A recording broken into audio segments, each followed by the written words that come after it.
Hi everybody, it's Jess here from Meadows Flowers. So Meadows Flowers, we are an artisan cut flower farm and florist studio based here in mid Staffordshire in the UK.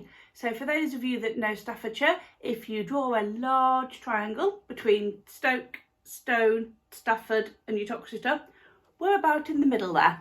So really rural, really nice up here, and we specialise in growing beautiful British flowers for our clients, which are really sustainable. So what I wanted to chat to you about today, well, it's early in the morning, it is pitch black outside, hence I'm in the office, and it's a bit cold and windy, hence I have got the most horrendous red flush in my skin this morning, but never mind. Thought I'd just have a chat with you about sustainable mechanics. So floral mechanics, what are they? It basically is the way that we get flowers to stay where we want them to when we're flower arranging. So if you've got a really narrow vase, easy, the flowers will just stay there. When we start to get vases which have got a wide neck, and if you saw my other video about choosing vases, you'll have seen I was going to try and go for a narrow neck, but some of my beautiful vases have got a wide neck. So like this lovely mantle vase here. So I just thought I'd give you a couple of top tips today on how we can really work with those flowers and get them to stay where we want to. So the first one I'm going to do is probably my go-to, which is actually using some chicken wire. So I'm going to use this beautiful spode mantle vase. What I've already done with this one is this vase has actually got a Kensen, so a pin frog already in the bottom of it. So if you've got a really wide neck, wide vase, it's well worth investing in some pin frogs to go in the bottom, because they will really anchor those stems in when we push those stems down into the vase. But what I'm going to do is, cleverly placed behind me, I've just got some chicken wire. Now this is the green plastic coated chicken wire. It's just a little bit smoother on your hands and a little bit easier to manipulate. Any chicken wire can do. To be honest, you can buy florist's copper coated chicken wire, or you can go to a DIY centre, farm shop, farm centre, just get some chicken wire. Absolutely dirt cheap, and you can reuse and reuse and reuse this. And because it's metal, when you've done with it, it can just go straight in the recycling. So what we'll also need is a pair of scissors. So these are Oasis scissors, and they've actually got a wire cutter, if you can just see, right in the base there. So they've got a little bit of a wire cutter at the bottom. Do not use your best floral shears for this, because all you'll end up doing is trashing them or blunting them. So I have my really nice Sakatan floral shears for cutting the stems, and then for cutting everything else I have this pair of Oasis scissors. So what I want to do is just work out how big my vase is. I think we'll get away with one of those. And you want a piece of mesh that's a good 2 or 3 times the size of your vase. So all I'm going to do is just get my scissors, and we're just going to cut along, literally. This is why you need a pair of scissors you can trash, because you can see it takes a bit of brute force. You might want to wear a pair of gloves for this, because we are cutting wire, so there are going to be sharp edges, and we want to go straight across. There we go. So now I've got a piece of chicken wire. So what we now need to do is form this into a mould that will sit nicely on the top of our vase here. So because it's chicken wire, it moulds quite nicely, and I'm just going to start by just folding the ends in, if you can see that, because we want to create a sausage, because it's a long wide vase. I want a sausage. If it was a short fat one, I'd be creating a ball.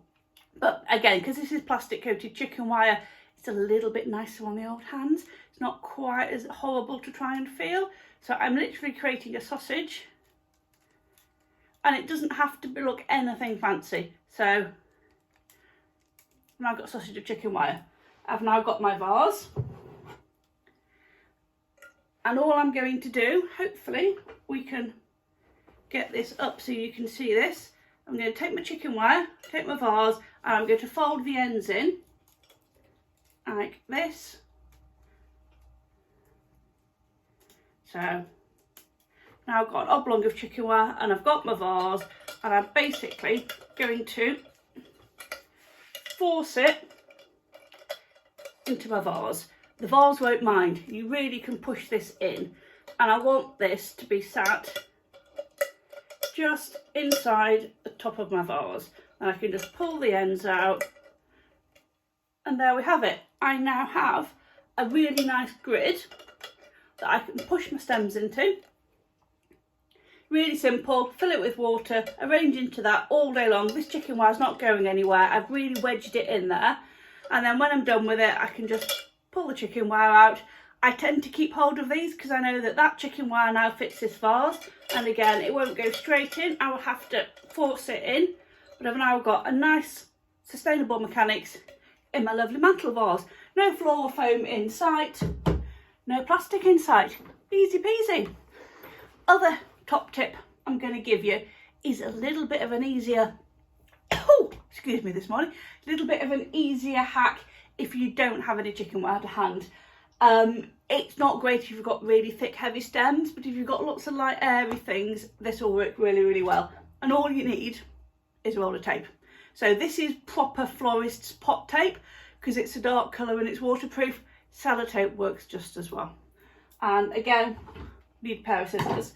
So we have our vase, we have our tape.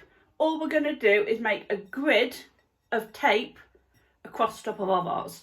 So I'm just going to take a piece of tape. You're going to struggle to see that unfortunately. And stick it over. You don't want to go right over the middle because you're always going to want a central flower. So I reckon I'll get 3 or 4 pieces of tape on this vase. And again, this is a really lovely Wedgwood vase this time, which I love putting tulips in. I love putting all sorts of beautiful bold colours in, because I find that dark vases and bold colours work really, really well together. They're absolutely beautiful. So going the other way quickly, and ideally I'd probably use a slightly thinner tape for this vase. So I've now got a grid of tape over my vase. Now I wouldn't trust that that's all going to stick, so I'm now going to take a piece of tape and just go around, I'll show you, just under the lip of the vase. So literally we're just going just under the lip and round under it, and that will just hold all the ends of this tape in place. So you can use sellotape. If I was using a pale vase, I'd use clear pot tape or clear sellotape. And I've now got a really secure rim on my vase with tape. I can arrange my stems into. I could put a pin frog in here if I wanted to. And if I was using a taller vase, and again heavier, weightier stems, I'd probably put a pin frog in the bottom of this. But I can now arrange tulips in that all day long. I know it's got plastic in it, and I know we're trying to be sustainable, but trust me, when you take the tape off this, you've got a piece of tape that rolls about the size of your thumbnail. So really easy. There we go, guys. 2 really simple, sustainable mechanics that you can use at home. As always, any questions, any comments, please put them in for me. If you like what you see, please do subscribe to my channel, because I'm trying to do at least a video a week for everybody to keep you updated with what's going on here at the farm, and a few of my top tips and tricks for floristry.